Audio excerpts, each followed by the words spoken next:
Com licença, cara, para começar esse pronunciamento com uma pequena fábula. Para alguns, ela se passou na China. Para outros, na Rússia. E há quem diga que começou pelo conselho de um sábio padre. Independentemente da origem, vale a pena relembrar o conto. Uma família grande, com vários filhos e vivendo em uma casa pequena, enfrentava muitos problemas, brigavam o tempo todo. Um sábio indica ao pai, desesperado, que coloque um bode na sala. Mesmo estranhando, assim procedeu. Uma semana depois, estão todos enlouquecidos com a situação, passaram a brigar ainda mais por causa do bode, que, além de todos os inconvenientes, ainda exalava um odor terrível. O sábio, então, recomendou que retirasse o bode da sala. O resultado foi imediato. A paz voltou a reinar e os problemas anteriores foram esquecidos. Pois, nos últimos dias,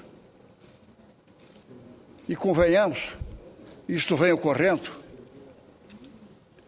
nos últimos dias no Brasil, incluindo esse Congresso, tem se debatido acerca desse enorme e mal cheiroso bode em que se transformou a possibilidade de reforma proposta, uma reforma política proposta pelo governo federal.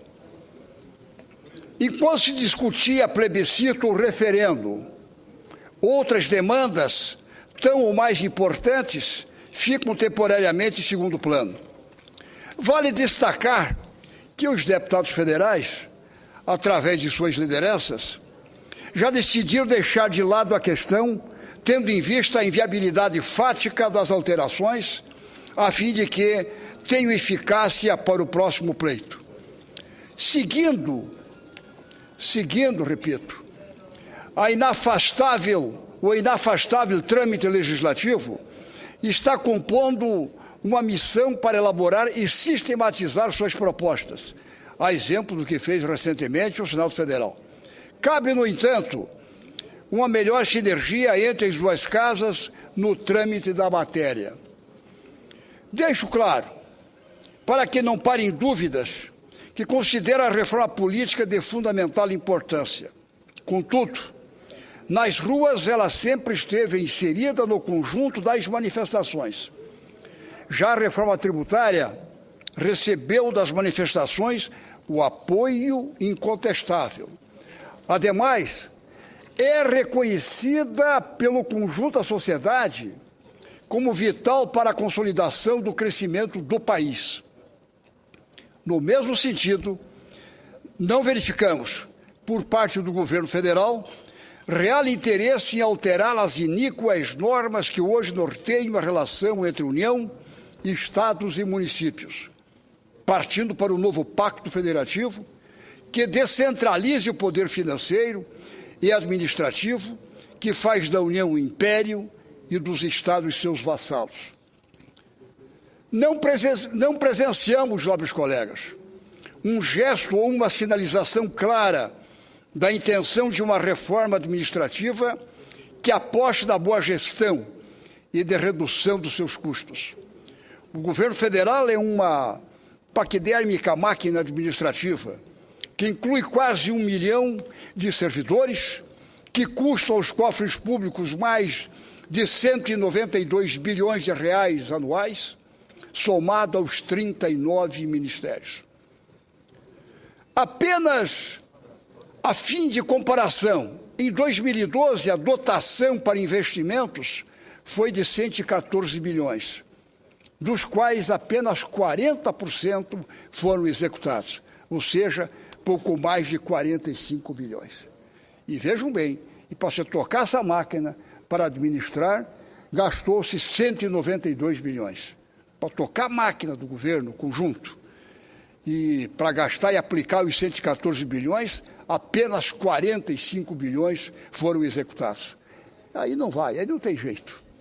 Se começar a analisar sobre efeito de gestão, boa gestão pública, no bom sentido, quer dizer, levar com primazia, isso não passa nem na primeira sabatina, não passa nem no primário, um feito de administração dessa forma. Por isso que alguma coisa tem que ser alterada, não pode continuar dessa forma. Os índices inflacionários seguem em níveis alarmantes, sem que a política econômica governamental indique uma saída clara e viável. A indústria brasileira segue acumulando retração em sua atividade, no lugar do tão desejado crescimento. O Senado Federal, nas últimas, deu provas inequívocas de que, quando há vontade política, avançamos a passos largos. Aprovamos a destinação de recursos para a educação, da questão do pré-sal, a inclusão da corrupção no rol de crimes hediondos, o fim do voto secreto e as alterações das regras para a suplência de senador, entre outras tantas matérias da maior importância, atendendo não apenas à pauta das manifestações, mas verdadeiramente às necessidades do próprio cidadão. Volto a dizer, as alterações que promovam uma modernização de nossa legislação eleitoral são de fundamental valor para o fortalecimento de nossa democracia, para a ampliação da transparência e redução dos malfeitos. Precisamos, sim, discutir formas de financiamento de campanha, rever o papel dos partidos políticos, pensar no melhor sistema eleitoral para as candidaturas ao parlamento, no fim de reeleições e uma série de outros pontos correlatos. Entretanto, o Congresso Nacional, com suas atribuições e competências constitucionalmente instituídas, é o responsável por tal tarefa. Os representantes de cada um de nossos estados, deputados e senadores, investidos de legitimidade pelo voto, têm plenas condições para analisar e votar as alterações necessárias nessa matéria, com o devido e salutar envolvimento da sociedade esclarecida e capaz. Apesar das dificuldades, nosso futuro, por que não, é promissor. Somos um solo fértil para o crescimento e a presença do povo nas ruas clamando por mudanças é garantia de que realizaremos seu destino. Para tanto, é crucial deixar de lado a pirotecnia, evitar as manobras que têm no horizonte o processo eleitoral. Evitar essas manobras que têm, repito, no horizonte a questão eleitoral. A revolução do desenvolvimento com saúde, educação, segurança, mobilidade e crescimento econômico exige uma dose de coragem e trabalho. Eu diria que isso é fundamental, nada mais. Então, resumindo, nobre presidente, Ana Amélia e caros colegas, nós precisamos, com os pés no chão, arregaçar as mangas e levar adiante. Sei que nós vamos agora tirar uns 10 dias de meditação. Foi a vontade das lideranças e nós vamos, nesses 10 dias, retomando no dia 1º, 10 ou 12 dias. Eu acho que vai ficar para ouvirmos, para sentirmos, ou para buscarmos mais sustentação nas caminhadas que cada um vai fazer em seus respectivos estados, para voltarmos e aí sim, nessa meditação, nesse tentar avançar, possamos fazer com que, nesse início de agosto, as coisas avancem mesmo.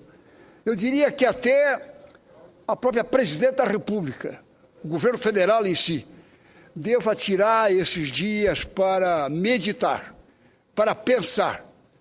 Olha, zerar o assunto de reeleição. Não se pode falar em eleições. E isto vale não só para o governo federal, vale também para os governos estaduais. Nos estados, vamos tirar de lado o negócio de eleição agora, porque isso só atrapalha as chances de a gente implementar algumas mudanças, procurando buscar aquilo que é o fundamental. procurando buscar aquilo que é o pessoal da saúde, quer dizer, da fila da saúde, que a saúde está na UTI, todo mundo sabe. E isso é no Brasil inteiro, não é só no meu estado, Santa Catarina, é no Brasil inteiro.